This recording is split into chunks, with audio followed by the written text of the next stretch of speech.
Esteemed speakers and participants, ladies and gentlemen, good evening and a very, very warm welcome to this event, Safety Last, Security and Prosperity in the Gigabit Age. This is organised by the Vodafone Institute for Society and Communications, which is an independent think tank of Vodafone. Now, my name is Katrina Sichel, and I'm genuinely delighted to be your moderator for the next couple of hours, because we are going to dive into the wild and wonderful world of digital. Now, apart from the slightly dodgy alliteration there, I did choose those words very, very wisely, wild and wonderful, because I think they broadly encapsulate both the challenges and the opportunities of the fourth industrial revolution, where data is the new oil, where trust is potentially, we'll discuss that, the new currency, and the relationship between innovation and regulation is very much the order of the day. More on the broad context of our event in just a moment. Just bear with me a second because I'd like to get some of the housekeeping details out of the way. Firstly, are phones off or on silent? Can you please check that now? You can leave them on because I do ask you to tweet, but for my own personal survey, who could switch their phone off for the next 2 hours, not glanced it at all? Who could do that? Oh, there's always a few. There's always a few. I feel always quite encouraged. Sometimes there's really just one, and that one tends to be female. And trust me, it's not like scientific evidence I'm conducting, but that is the results of my survey.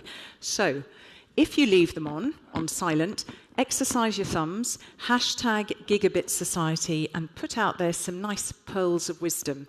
We will have a flick, we'll see a Twitter wall a bit later, but I won't take questions from the Twitter wall, but if you want to put some great comments or quotes out there from our fabulous speakers, oh, look, there you go, you are most welcome.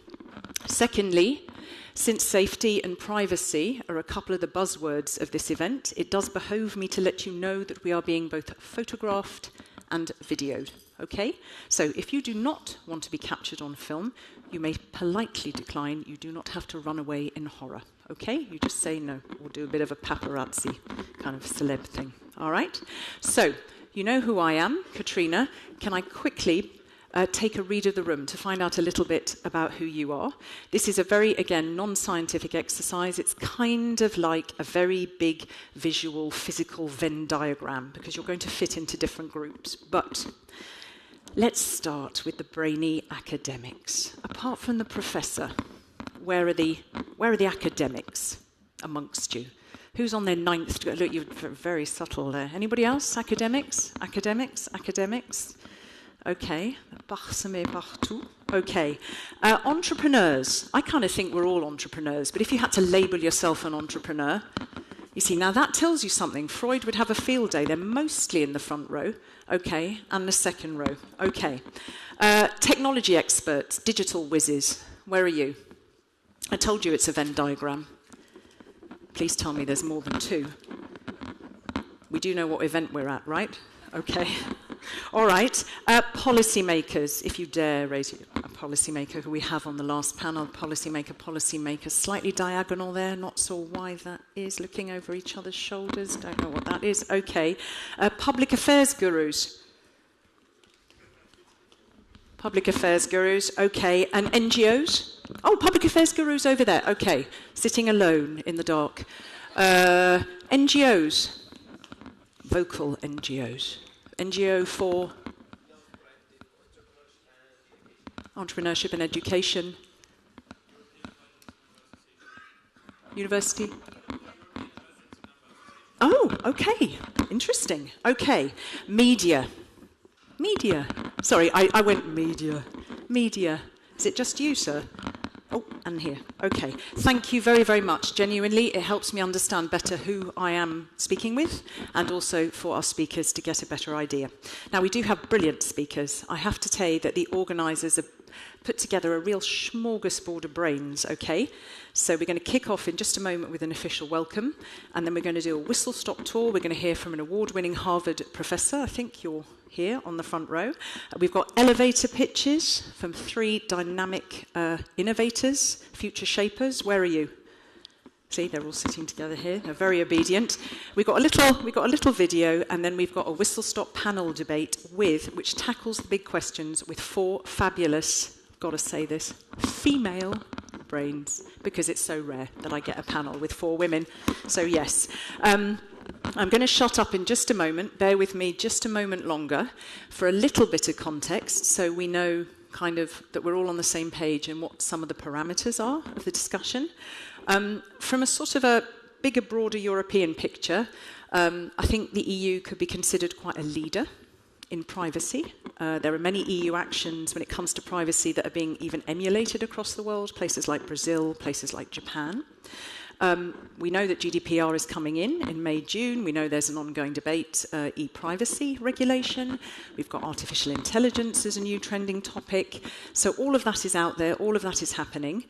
This isn't specifically a cybersecurity event, but what the organisers did want me to communicate with you, it's useful to bear in mind that while national security is actually the competence of the individual member states, because of this digitisation of society and the economy, of course, cybersecurity has increasingly come under the scope of the EU. And so you've got the 2013 and 2017 cybersecurity strategies, and that gave birth to the Network and Information Security Directive.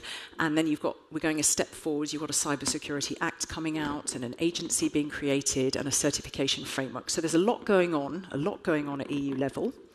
But as Jennifer Aniston once said, with a famous swish of her hair, that's the science bit, okay? That's technically what I'm calling, it's a political bit, all right? Now for what the EU citizens think, because that is really at the heart of what we're discussing here today.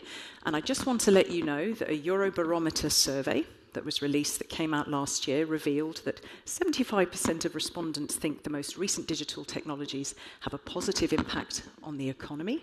67% a positive impact on quality of life, and 64% a positive impact on society.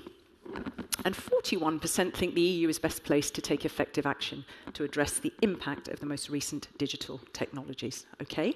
So, before I hand over to our first speaker, who is avidly waiting to hop onto the red carpet, let me take an unscientific audience poll. If we're looking at this whole digital dimension, and I'm not just talking about data protection and security, but all these fabulous products and services that our 3 innovators are going to give an example of very shortly. Who is unequivocally excited, no reservations, and has faith? Just faith it's all going to be wonderful and safe, and we're over-worrying. Go on, keep your hands up, just be good to see. Pretty much unequivocally excited. Okay. Who's just scared? Who has reservations? Who's wary? Nobody. Oh, you alone, sir, are wary. Now she's putting her hand up, but our panelists didn't. Okay, and broadly, easy, I know this is very simplistic. Who do you think's responsible for safety and security? Business, government, individuals, or all? Who exclusively the domain of business and those bringing innovations to market? Is it them? Solely them? Government? Government, us, individuals? And all to some degree. Okay, so we're pretty much on the same page. That was easy. And last one, because it's an interesting one. Does regulation necessarily stifle innovation? This comes up again and again and again. Or can the two sit side by side? Who thinks the two can sit side by side and can create frameworks for innovation? And who thinks regulation is just really stifling innovation? Okay, and I'm about to take these off in a minute, okay? Right, I think we're there. I think you're coming, sir. That's it, I know who you are. On that note, I would like you to put your hands together, please. For the first time this evening, give a very, very warm welcome to the chairman of the Vodafone Institute Advisory Board, Director of External Affairs of the Vodafone Group, PLC, Joakim Reiter. Welcome. A warm round of applause, please, to this gentleman. Thank you. Thank you very much. It was a great reference to an all-female panel, so of course they dedicated a boring man to do the introduction. This is a great, great event, and we're from Vodafone Institute extremely happy to welcome you here tonight. Vodafone Institute, very quickly, is providing a platform, research and analysis, events, dialogues among various actors around the societal impact of technology. And the need for that dialogue, for that research, is greater more than ever. And the simple reason is that the digital transformation as we see it will permeate every aspect of our life as we go forward. And that raises a number of questions. That disappeared, safety last. Just to give you an anecdote from my past sins, I used to work a little bit on car standards. And if you know anything about car standards, the minute that car was launched, it took decades before the first standards came out. One of the first standards was on the softness of the instrument panel in the United States. As your head was bouncing off the instrument panel, it should be relatively soft as a safety precaution. This was way before the seatbelt and certainly way before the airbags. And I think a lot of us are not going to be particularly satisfied with a situation where safety solutions adequate for the transformation we're envisaging will come decades after the innovation. Therefore, it bodes upon all of us to start thinking about how do we empower the digital transformation, push the digital transformation, make sure that the benefits of digital transformation reaches everyone, while making sure that we build the necessary trust in the technology. And trust in the technology will require both safety and security.